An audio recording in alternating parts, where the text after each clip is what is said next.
In this video, I will show you how to create a professional looking slide and PowerPoint presentation. So make sure to watch the video until the very end.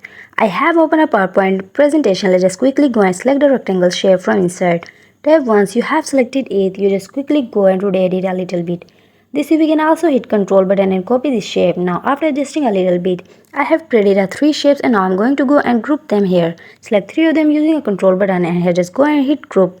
Right click again, go to the format shape here, go to the line and select no line here. Just like that again, select 3 shapes, you just group.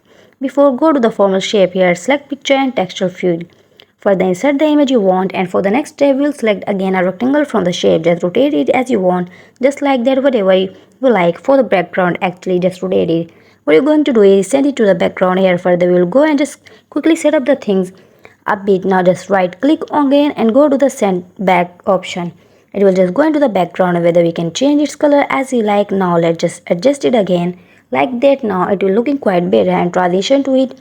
We are good to go here. Going to go and select different transition. You are good to go and that's it.